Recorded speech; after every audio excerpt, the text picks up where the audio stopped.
Hi guys, welcome to JVN testing tutorials. Today manual testing day 6 theory session.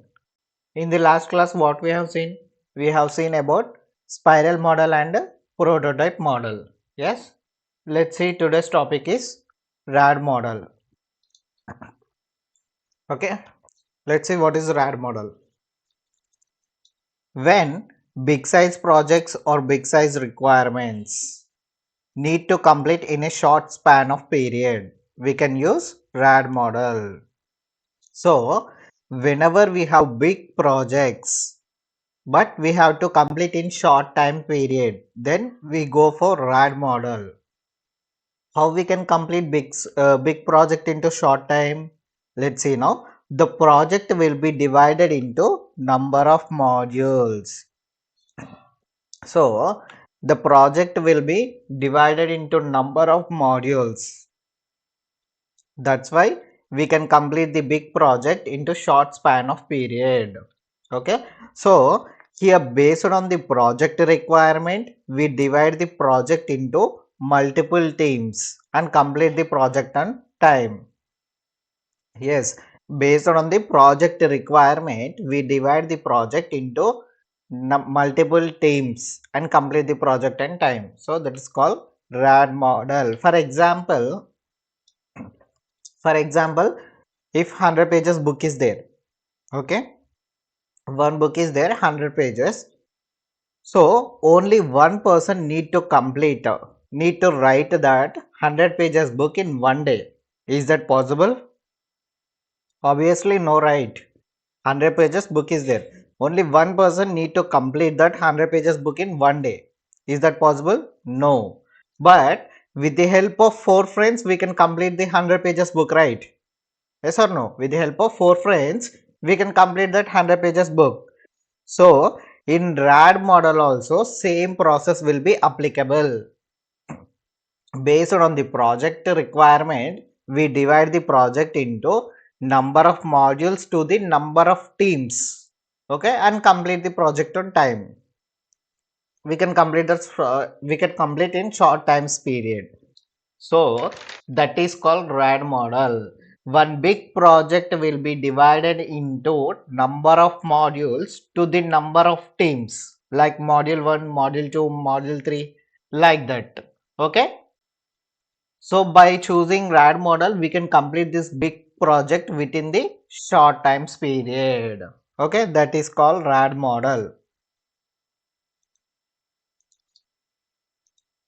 Next, let's see what are the advantages of RAD model. Save time. Why save time? Because we will divide the big project into number of modules to the number of teams. So we can save the time. Okay. Next. So big project we can complete short time period, right? So we will divide the big project into number of modules to the number of teams. So big project we can complete short time period. So this is the advantage of RAD model. Let's see what are the drawbacks and disadvantages of RAD model. So it is not suitable for small size projects. Yes, right, correct. RAD model is one of the type of incremental model, right? So incremental model is only suitable for big size projects. Yes, right. Incremental model is only suitable for big size projects. So it is not suitable for small size projects. RAD model is not suitable for small size projects. Okay. This is a RAD model. So RAD means rapid application development. Okay. RAD means rapid application development.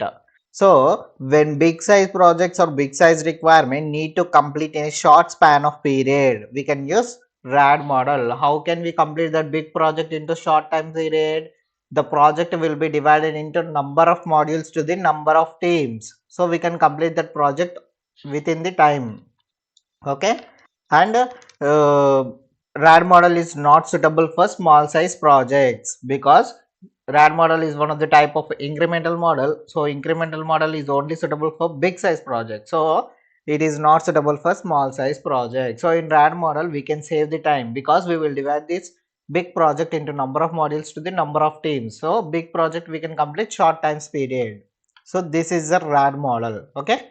Next, hybrid model.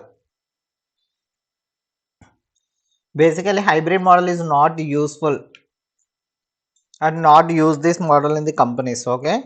Companies will not use this model. I am explaining for the interview purpose, only for the knowledge purpose, and I am explaining for the interview purpose only. Okay. So we the process of combining or merging more than one modules into single models, okay, is called hybrid model. So what is hybrid model? The process of combining or merging more than one models into single model is called hybrid model. For example, the process of combining means we we have to combine RAD model, spiral model, prototype model, waterfall model, V model. So all these models are combining and merging more than one models into single model. That is called hybrid model. Not at all required. For just for the knowledge purpose, I am saying this. What is hybrid model? Okay. Next, so we have completed all SDLC models like waterfall model completed, V model completed, spiral model completed, prototype model completed, RAD model completed, along with hybrid model also completed. But we are pending with only agile model, right?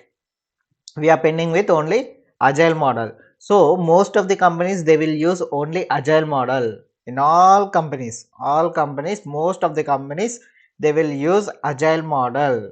In some rare companies they will use V and V model also. Okay, only these two models are working as of now. Agile model and V and V model are most of the companies will use. Okay, so this agile model I will explain. I will tell in the practical classes. Okay, because most of the companies are using agile model only, right? So we have to learn the real time. Okay, so I will explain the real time in agile model. Okay, agile model in real time. Okay. Okay guys, that's it guys. Today's class day 6 is completed. Hope you like this video. Please everyone like this video, subscribe to YouTube channel and share to your friends. Thank you.